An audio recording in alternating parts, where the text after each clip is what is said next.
ग्रहण की शुरुआत भारतीय समय के अनुसार दोपहर 2:41 से होगी और ये शाम 6:20 तक रहेगा। भारत के कुछ ही हिस्सों में पूर्ण और अधिकतर हिस्सों में आंशिक चंद्र ग्रहण दिखाई देगा। चंद्र उदय का समय अलग अलग स्थानों के हिसाब से अलग अलग रहता है। ग्रहण चंद्र उदय के साथ दिखाई देगा। 8 नवंबर 2022 को कार्तिक पूर्णिमा के दिन इस साल का आखिरी चंद्र ग्रहण पड़ेगा। ये चंद्र ग्रहण भारत में दिखाई देगा। इस दिन कार्तिक मास की पूर्णिमा तिथि भी है। पंचांग के अनुसार कार्तिक शुक्ल पक्ष की पूर्णिमा तिथि को देव दीपावली मनाई जाती है। ज्योतिष शास्त्र के अनुसार देव दीपावली के दिन चंद्र ग्रहण लगने से इसका महत्व और भी बढ़ गया है। हालांकि काशी में इस बार देव दीपावली चंद्र ग्रहण की वजह से एक दिन पहले यानी 7 नवंबर को मनाई जाएगी। इस दिन और इस समय होगी चंद्र ग्रहण की शुरुआत। वाराणसी के श्री काशी विश्वनाथ मंदिर न्यास के सदस्य एवं ज्योतिषाचार्य पंडित दीपक मालवीय ने बताया कि ये चंद्र ग्रहण भारत में दिखाई देगा। इसका सूतक भी रहेगा। चंद्र ग्रहण का सूतक 9 घंटे पहले प्रारंभ हो जाता है। ग्रहण की शुरुआत भारतीय समय के अनुसार दोपहर 2:41 से शुरू होगी और ये शाम 6:20 तक रहेगा। भारत के कुछ ही हिस्सों में पूर्ण और अधिकतर हिस्सों में आंशिक चंद्र ग्रहण दिखाई देगा। वहीं अमेरिका में पूर्ण चंद्र ग्रहण नजर आएगा। चंद्र उदय का समय अलग अलग स्थानों से के हिसाब से अलग अलग रहता है। ये ग्रहण उदय के साथ दिखाई देगा। ग्रहण की शुरुआत भारत में दोपहर से होगी, इसलिए इस समय यह चंद्रमा दिखाई नहीं देगा। लेकिन जैसे जैसे शाम होगी तो चंद्रोदय के साथ ही ग्रहण भी दिखने लगेगा। अब जानेंगे भारत में कब दिखेगा चंद्र ग्रहण। पंडित दीपक मालवीय के अनुसार भारत में चंद्र ग्रहण चंद्रोदय के साथ शाम 5:20 में दिखने लगेगा। यह चंद्र ग्रहण मेष राशि में होगा।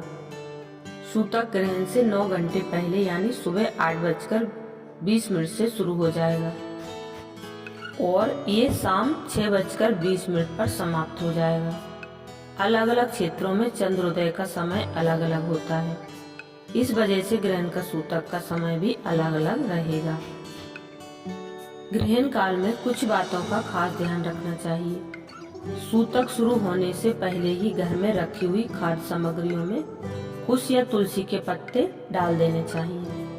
ऐसा इसलिए किया जाता है क्योंकि सूतक काल में खाने पीने की चीजें अशुद्ध हो जाती हैं और तुलसी या कुश डाल देने से वो चीजें शुद्ध बनी रहती हैं। चंद्र ग्रहण के दौरान किसी भी तरह के शुभ और मांगलिक कार्यों को करने की मनाही होती है। चंद्र ग्रहण का सूतक काल अशुभ माना जाता है, इसलिए मंदिर के कपाट बंद कर देने चाहिए और देवी देवताओं को स्पर्श नहीं करना चाहिए।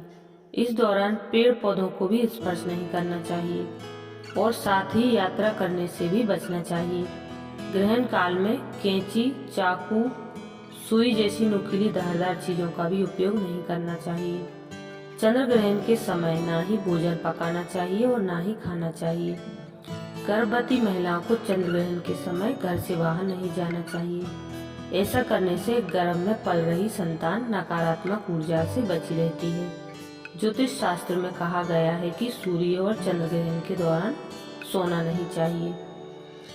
चंद्र ग्रहण में जरूर करें ये काम।